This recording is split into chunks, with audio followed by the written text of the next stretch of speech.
Communist Armada rolls into place. Spring 1975. It is 30 years since the first shots were fired in the Vietnam War. Now, 2 years after America's withdrawal, a final offensive is about to begin. It will take just 55 more days to end a 10,000-day war.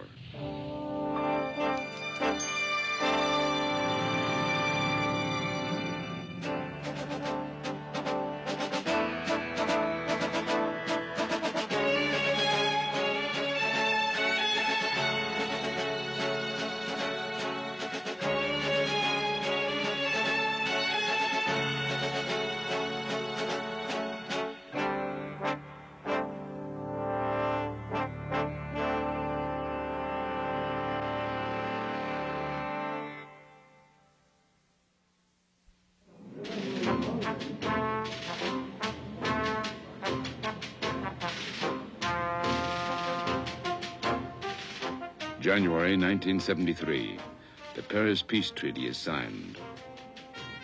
Under the treaty, only 50 U.S. military advisors remain from a one-time force of 500,000. The main compromise allows Hanoi to keep 150,000 regular troops in the South and allows President Thieu to remain in power. Although Congress forbids further U.S. military action, President Nixon gives Thieu secret assurances that America will use full force if necessary. But in August 1974, Nixon resigns.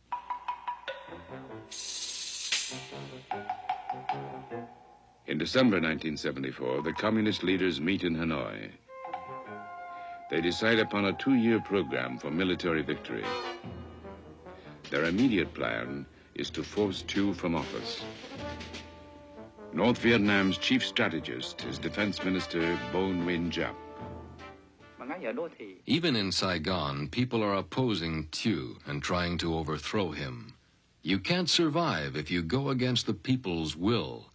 The American imperialists thought even when they withdrew their troops from Vietnam, they would still continue to transform part of Vietnam into a new colony of theirs. Even now, if they deploy their air force and navy, they will fail again. The Vietnamese people do not fear such things. It is obvious that our people, in particular our countrymen and soldiers fighting in the South, have beaten the American imperialists. Thieu is still totally dependent on American aid to maintain his army. But Congress wants to end U.S. support.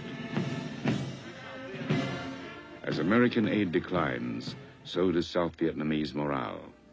Since 1973, from the time we signed the peace agreement until 1975, our war potential has been reduced to 60% because of the cut of the economic and the military aid from the United States.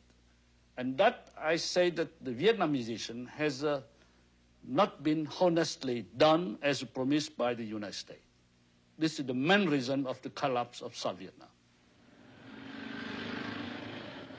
In Saigon, there is still hope America will return. The capital is crowded with refugees.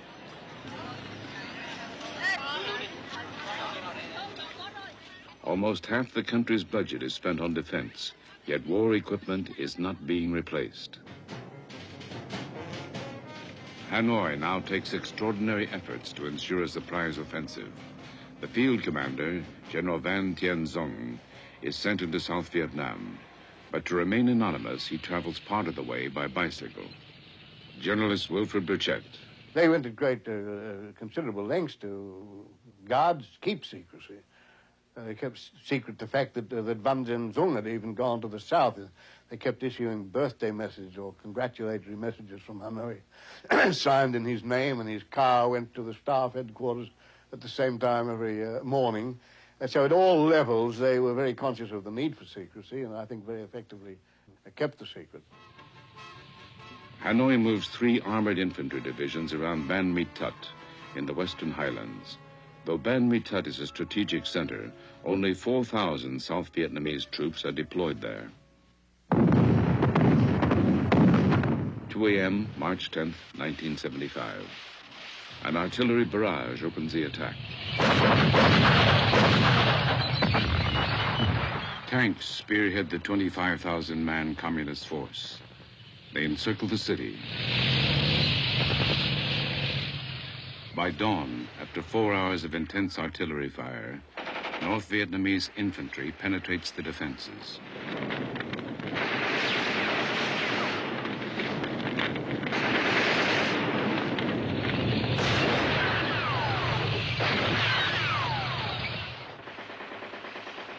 President Thieu has no time to reinforce. On the first day of battle, most of the city is captured. By next morning, fighting ends. Half of the South Vietnamese soldiers surrender or desert. The first big battle of the final offensive is over. Now, in one of the most controversial moves of the war, President Thieu abandons 2 northern provinces. He also decides to evacuate the entire highlands region and redeploy his troops further south. We have not to wait before it becomes too late, and we cannot do anything. We have to take the risk, a calculated risk, because the redeployment, the withdrawal without the mobility, without the great firepower support is a risk, but it's a must for us. The withdrawal from the highlands becomes a trail of blood and confusion. From the towns of Pleiku and Kontum, 500,000 soldiers and civilians flee toward the coast.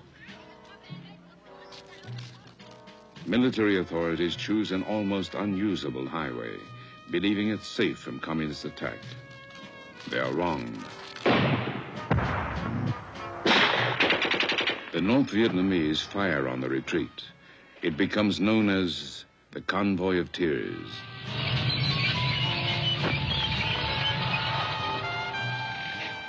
Only 120,000, 1 in 4, reach the coast, where the panic renews.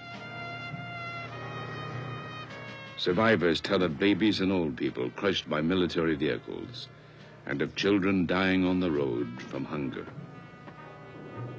The withdrawal was rated one of the worst planned and worst executed in military history.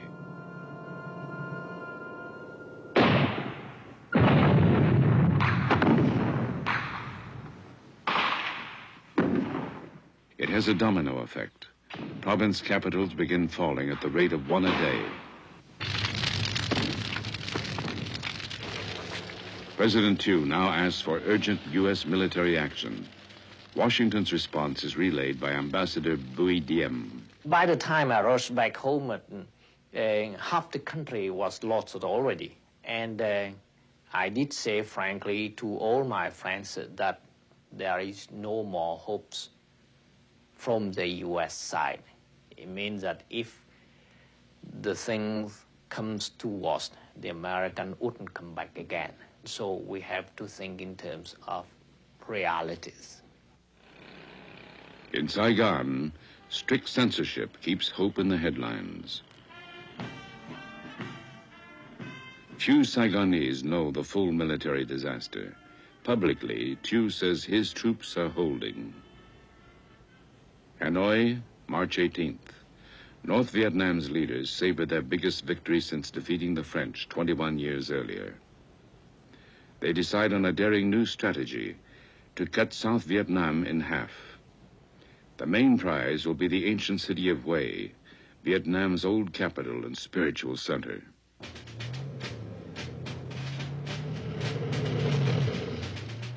Within 24 hours, preparations for the attack begin.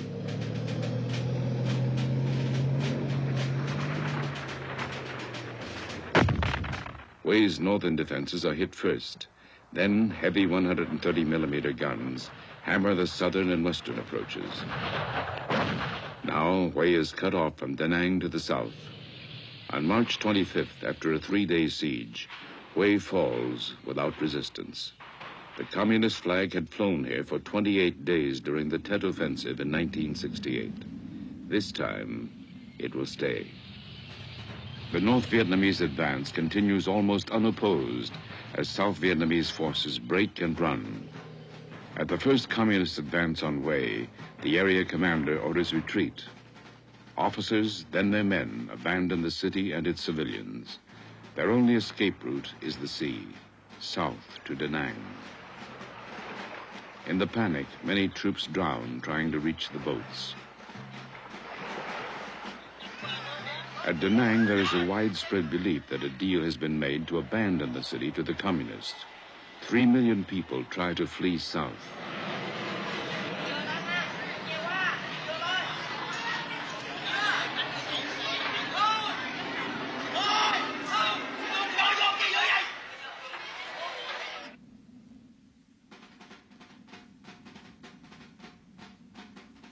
As 35,000 North Vietnamese troops approach Da Nang, the South Vietnamese commander abandons his men.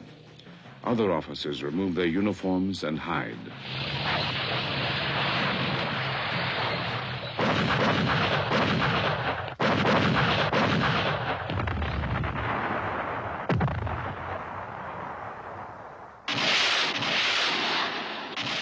The opening artillery barrage is enough to end resistance.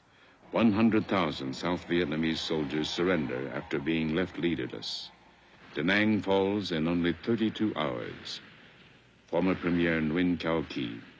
Now, for that final debacle, I have to admit that it's our responsibilities. Or to be exact, I should say it's Mr. Thieu's responsibilities. Ban Me Thuot, when it first started, commanding officers ran first. In the ICO area, Da Nang, commanding officers ran. Everywhere, commanding officers ran first. And all those commanding officers were appointed by Mr. Thieu. That's the first time the morale of the army was affected. Not affected because they have been just overrun. Affected since 2 years because everyone understands that the military aid has been cut, the economic aid has been cut. There's many signs that America have abandoned us. By early April, the communists control the north and center. There's new respect for the North Vietnamese field commander, General Deng. He is an outstanding tactician like his tutor, General Giap. Of this period, he wrote, "We understood that time is strength and that an opportune moment is priceless." The U.S. Army Chief of Staff, General Wyand, now visits Vietnam. He reports that Saigon urgently needs $700 million worth of arms replacements. But politically, this is impossible. South Vietnam's army is doomed. Military analyst Brian Jenkins. It was my belief that if that assistance were withdrawn, that then this military machine that we had created in South Vietnam would indeed collapse of its own weight. You know, you've seen in the museums these suits of armor that look very, very formidable. Of course, there's nothing inside of them, and if you give it a good kick, the entire thing tumbles to the ground. And in effect, that's what we were creating in Vietnam. Behind the scenes, there is pressure on Thieu to resign in favor of neutralists. With most of his country gone, he tries to reassure his people. So I have been very calm at that period. We have been overrun, but not all. 1/3 of the army has been overrun, but not all. 1/3 of the country, or half of the country has been overrun, but not all. We still have many more crucial areas, and we still have strengths.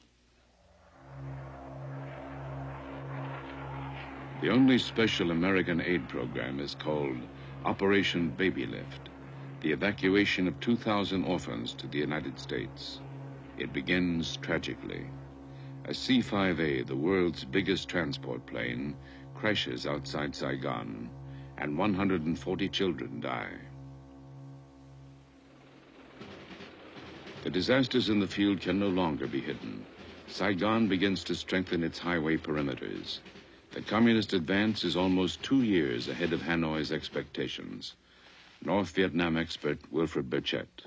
Well, right at the beginning, it was felt that for the first season, offensive season attack, it would be good enough if they got to Da Nang, dug in there, consolidated and so forth, and then the next operational season went on down to Saigon and the Mekong Delta. But it was the panic in Hue and the collapse in Da Nang and the ease with which all these provincial capitals just fell one after another. And the fact that the Saigon command was unable to consolidate its troops. They were not able to withdraw properly and regroup. And everything was done in a very slipshod and haphazard fashion with very, very little morale. The only real battle was, in fact, at Xuan Loc. Xuan Loc is a small provincial capital only 38 miles northeast of Saigon. It blocks the main communist advance. Xuan Loc is the last hope for those who believe an all-out stand can prevent military collapse.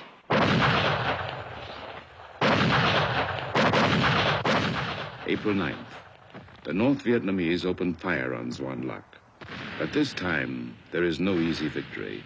The communists later called the fighting fierce and cruel. 40,000 North Vietnamese troops launch an assault against the city. They are repelled. The defenders counterattack.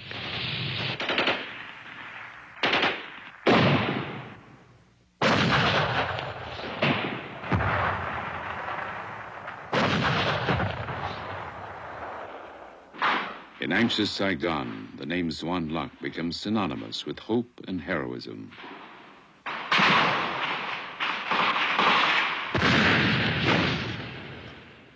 The North Vietnamese decide to bypass Xuan Loc and strike at the next city, Bien Hoa, closer to Saigon. After a week, both Bien Hoa and Xuan Loc are outflanked. The defenders retreat. It is April 16th. For the North Vietnamese generals, the way to Saigon is open. They order its capture within 2 weeks, by May 1st. Hanoi strategist Colonel Ha Van Lao. The army units that had the mission of encircling and attacking Saigon only took with them what was necessary for the fight. Some advanced in convoys. Others advanced on foot and ran and made 50 kilometers a day.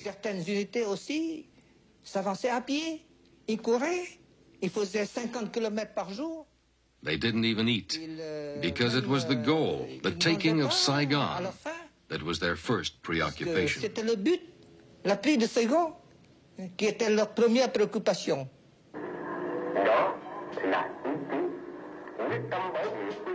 Saigon itself appears calm, but tension mounts as supplies of gasoline and other commodities grow short.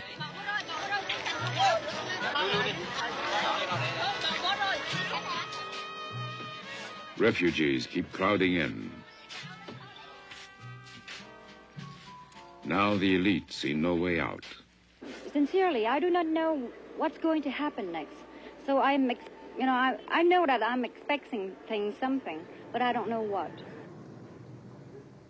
President Thieu is now under intense pressure to resign.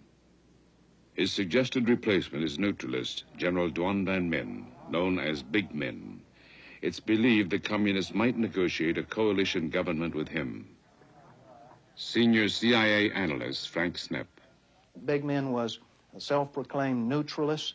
He'd called himself a member of the Third Force. He had a brother or a cousin, there was some debate over this, who was a high-ranking North Vietnamese political officer, a general. So Big Minh was the last American hope. Thieu had to be got out of the way. On April 20th, U.S. Ambassador Graham Martin visits Thieu. I simply went to President Thieu and laid out on the table as clearly as I could marshal the facts as they seemed to me to be relevant to the situation. The military situation, what the other side had, what we had, the political situation, the attitude in his own administration among his own generals, and expressed the conviction that while I did not believe myself that there was any possibility of such a transition, it was clear that some of his own generals wished to attempt it, but would not do so with him in position.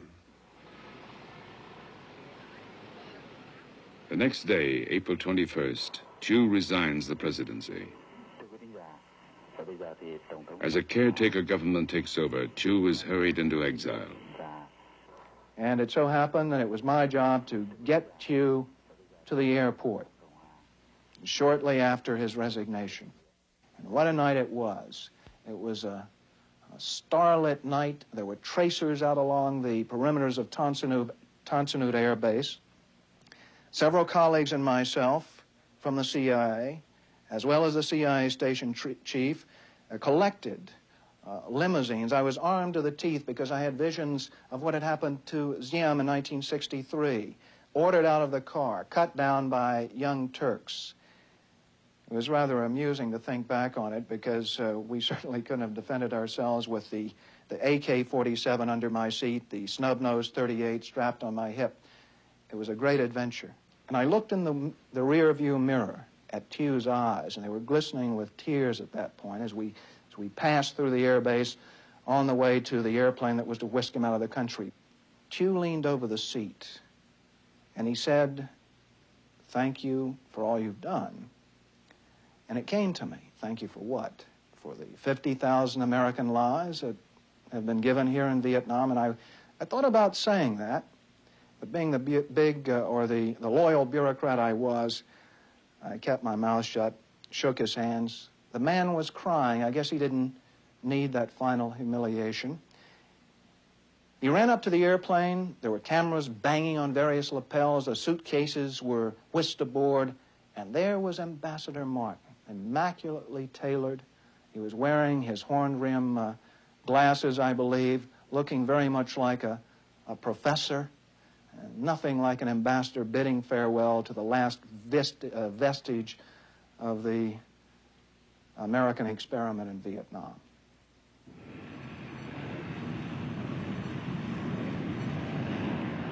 Politically, it is over.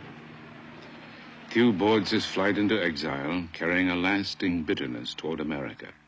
They have abandoned. They have sold out us. They have a stab on their back, on our back. It's true. It's clear. They have betrayed.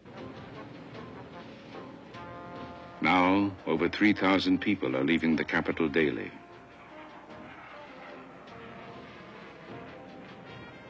Embassies begin to empty. American personnel are preparing final evacuation plans. The rich and influential South Vietnamese have already gone.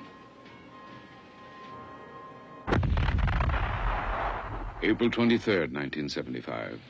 Communist forces less than 30 miles from Saigon begin an advance on all sides. Hanoi had calculated on a final offensive lasting perhaps 2 years, but only 7 weeks have passed since the offensive began. The battle plan sends 100,000 troops hurtling at Saigon from 5 directions. Their orders are to penetrate and occupy Saigon within a week. The sounds of battle can be heard in the city. Hundreds of thousands seek escape. Many fear they will be executed by the victorious communists. Their only hope is the American embassy and an airlift to the United States. On the same day as the North Vietnamese advance, President Gerald Ford, in a speech in New Orleans, declares, "The war is over." Today, America can regain the sense of pride that existed before Vietnam. But it cannot be achieved by refighting a war that is finished as far as America is concerned.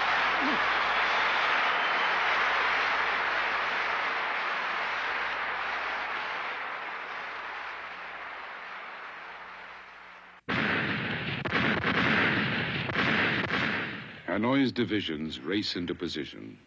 Now there is no fear of American bombers which turned back previous offensives.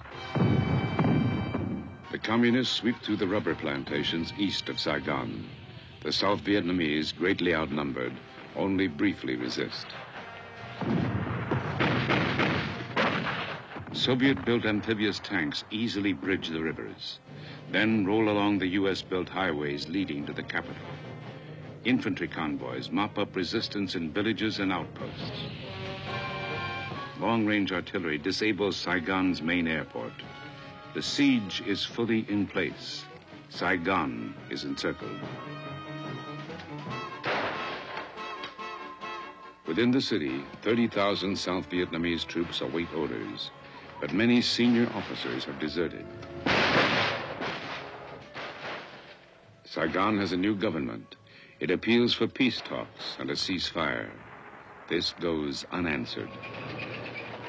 Now, 72 hours remain until the end.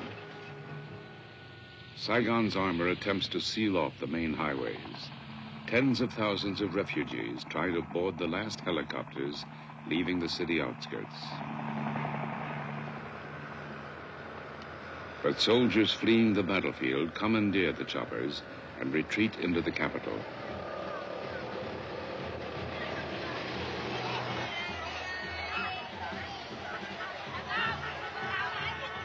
The refugee flood is greatest on the main artery from the east, a four-lane highway once the pride of American engineers.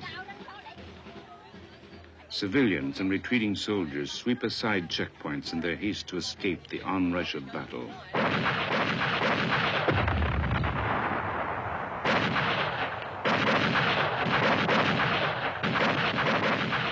For the communist forces, the main problem is the speed of their advance.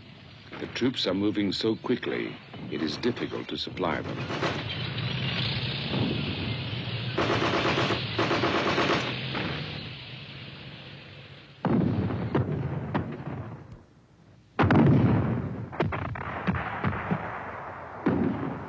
Southern guerrillas act as guides, providing maps and pointing out weaknesses in government defenses.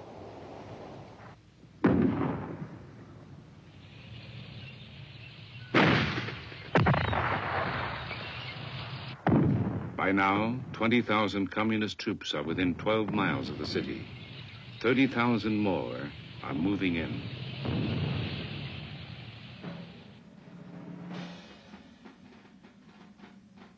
In his dispatches, the communist field commander, General Zeng, likens his forces to a divine hammer held aloft. Saigon's army, he wrote, trembled in fright, watching the hammer descend.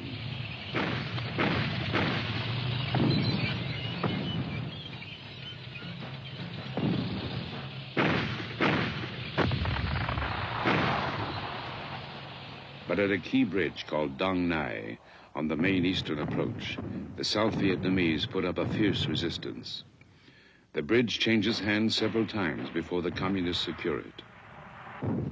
A major route into Saigon is now open to the attacking force. With 3 nights remaining, the communists intensify the fighting. Infantry and artillery assault the city perimeter, but here they halt.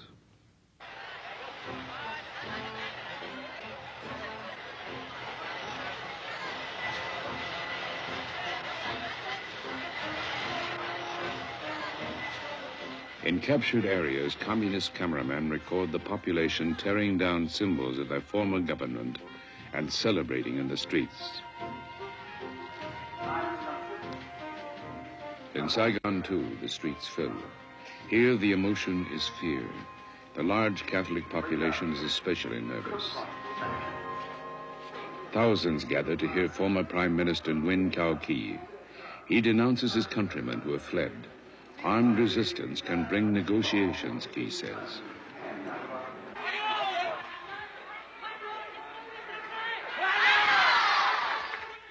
The best way is to hold the line in the military. Because if the collapse continue, disintegration continue, and then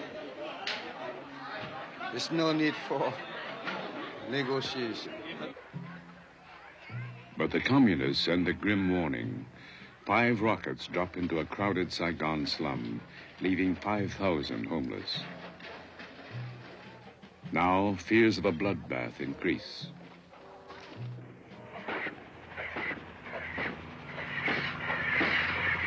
The next day, April 28th, the ring around Saigon tightens.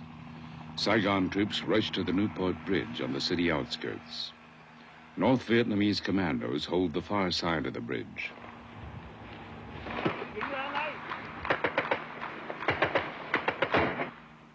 The bridge attack increases fears of a military showdown in the city itself. The communists broadcast demands for total surrender within 24 hours.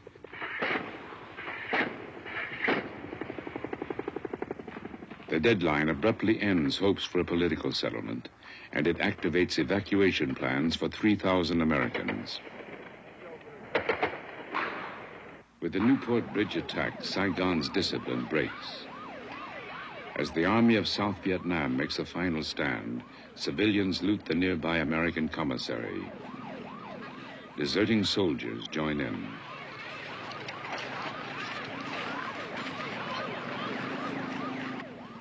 Looting spreads throughout the city.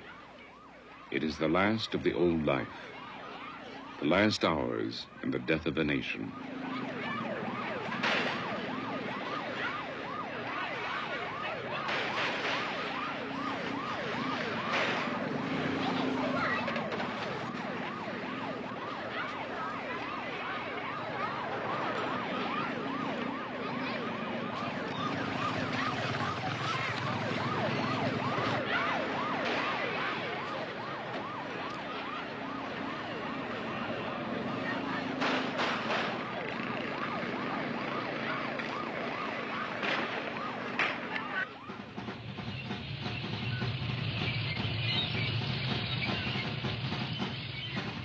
The communists now attempt to close the last main exit.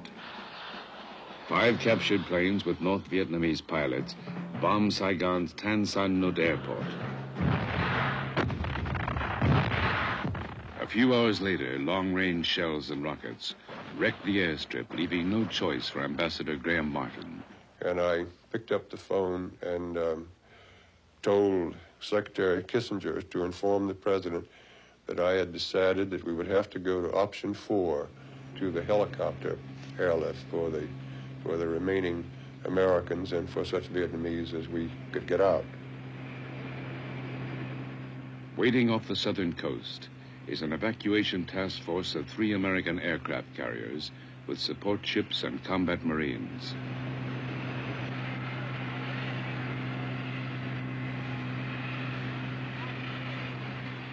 Noon, April 29th. The final exodus is about to begin. The ballad, "I'm Dreaming of a White Christmas," is the code signal for the final American departure. As it plays over the American service radio, officials, businessmen, and journalists gather at the embassy. Some Americans have spent a decade in Vietnam. They have only hours to leave. Thousands of Vietnamese try to join the evacuation. They threaten to overwhelm embassy guards.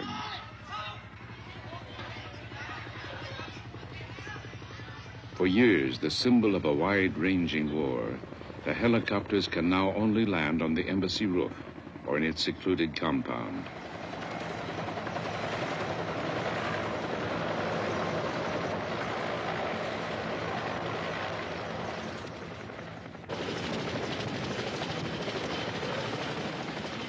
Hundreds of Americans and Vietnamese officials wait in priority groups.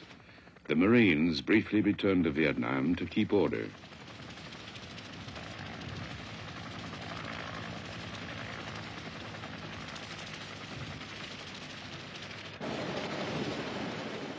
Some embassy staff spend their last moments shredding documents.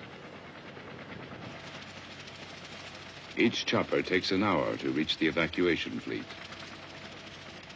Only a relative few can make it. One is former Prime Minister Key.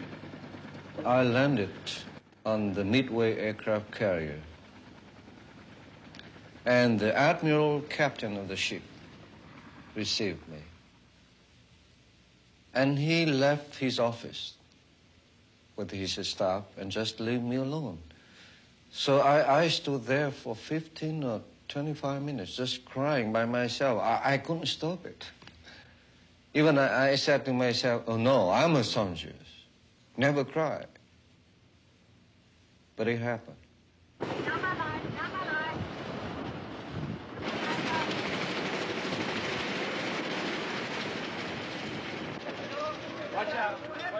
By now, hundreds of Vietnamese civilians are attempting to crash the embassy gates.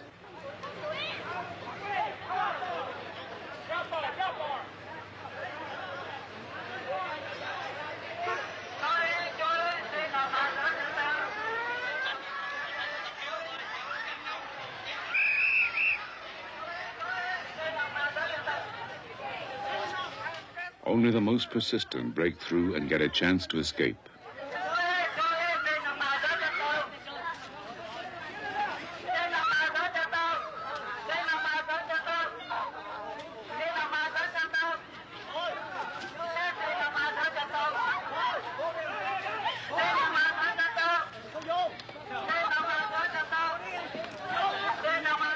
In previous weeks, 100,000 South Vietnamese have bought their way out.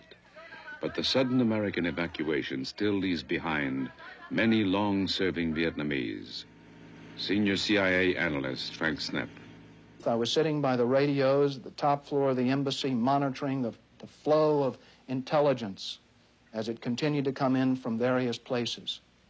I listened to the radios, and I would hear people calling in over our radios, agents and employees who had been abandoned at various evacuation points. I'm Mr. Lon. I have served you for years. Save me.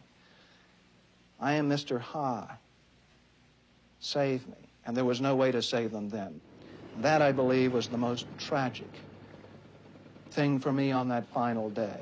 The voices over the radios, and I still sleep. I have nightmares, and those voices still play in them. An alternate evacuation plan is departure from Saigon by barge.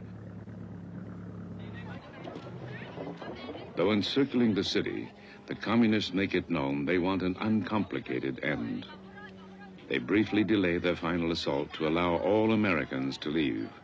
One of the last to do so, Frank Snepp. I'd gone out with the last CIA contingent. I got on the helicopter, stumbled up the roof up to the rooftop evacuation pad, got into the helicopter, and pulled in several of the Vietnamese agents we'd managed to get inside the embassy walls. And the helicopter began lifting up off the top of the roof of the embassy, and the tail gunner was crouched over his weapon. The back of the helicopter was open, and suddenly green lights, radar lights, began blinking inside the cabin. And the helicopter arched up over the city. And for a moment I could see framed in one of the windows Mimi's Bar, one of the most famous bars in Saigon, where many an American GI had lost his shirt as well as his innocence. And I remember as we touched down on that deck, people all around me were crying. One Vietnamese woman we brought out was holding her child in her arms. We managed to get her and her child over the wall of the embassy, but we'd failed to get her husband. Her life would be forever altered, and we had abandoned so many we should have rescued and gotten out on the final day. On the last day, the helicopters ferry 7,000 to the evacuation fleet. Weapons are thrown overboard to prevent trouble.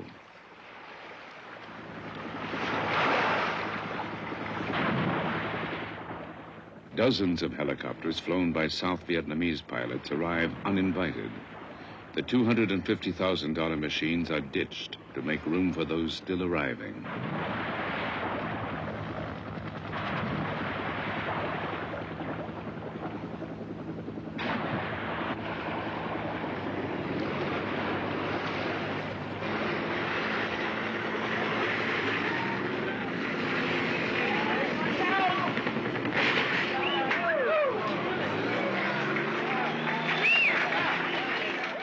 Ambassador Martin wants to extend the evacuation.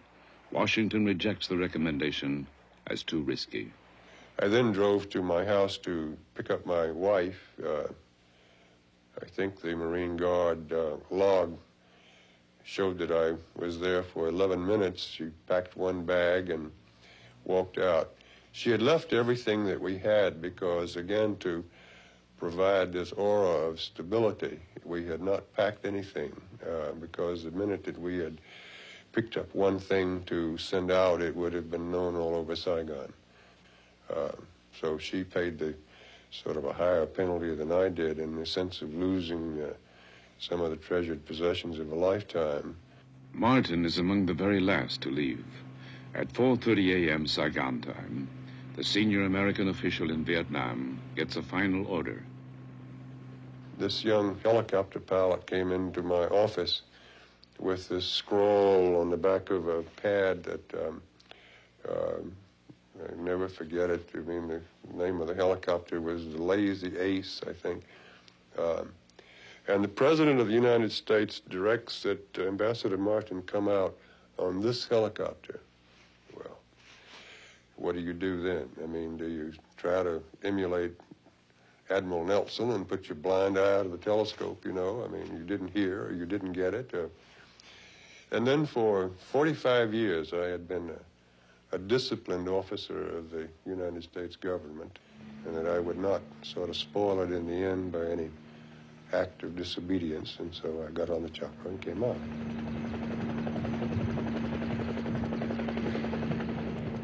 At 7:53 a.m., April 30th, the last American troops leave. 15 years of U.S. military presence ends.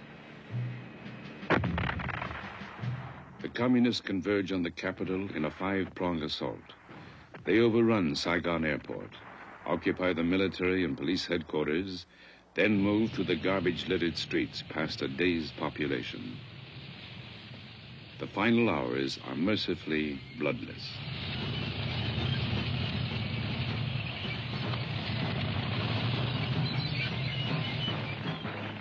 A symbolic target is the presidential palace. A single tank provides the battle finale, storming through the iron gates. It is 11 a.m. A lone soldier runs forward to raise the communist flag.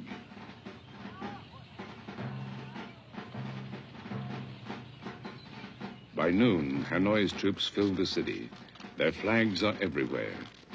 At the palace, they arrest South Vietnam's last president, General Duong Van Minh.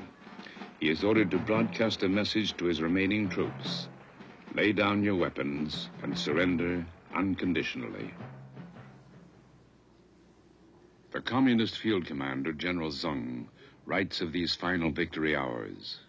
Our generation had known many victorious mornings, but there had been no morning so fresh and beautiful as this morning of total victory. For most of Saigon, the 10,000-day war ends with little immediate change. The black market reopens. Some soldiers from the north succumb to the temptations. Reforms soon follow. In Hanoi, the sudden victory after 30 years of war brings immediate celebration. Saigon is renamed Ho Chi Minh City, honoring the first president of North Vietnam.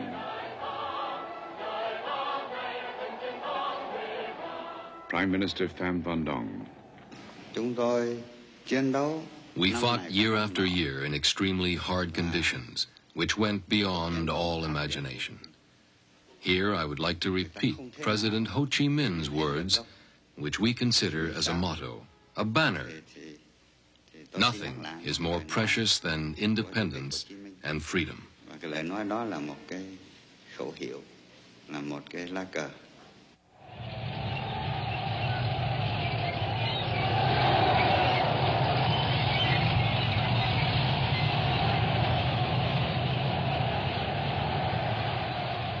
In Saigon, the Communist Victory Parade is held May 7th, the anniversary of the French defeat 21 years before.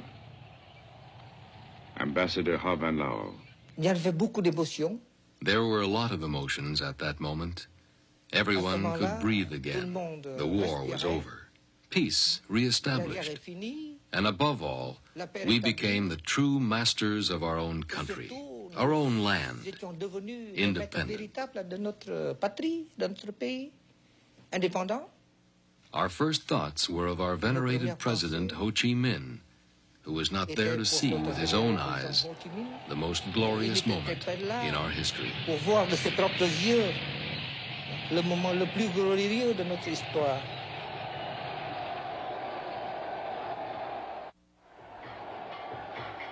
Change comes slowly to Saigon. The communist victors initially treat the people with discretion. But the old regime is purged. 200,000 officials and military officers are sent to re-education camps. An estimated 1.5 million city dwellers are forcibly moved to the countryside. Within 2 years, the two halves of the country are officially unified as the Socialist Republic of Vietnam.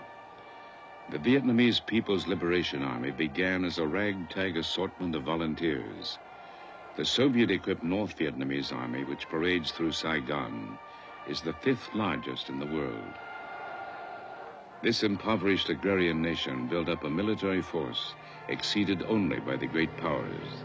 This force has brought America its longest and costliest struggle. As it ends, the majority of Americans express only relief that it is finally over. More than 100 countries give diplomatic recognition to Vietnam. President Carter is initially sympathetic to establishing ties. A U.S. delegation visits Hanoi in 1977 to pave the way, but nothing comes of it. The U.S. considers Vietnam too much under Soviet influence.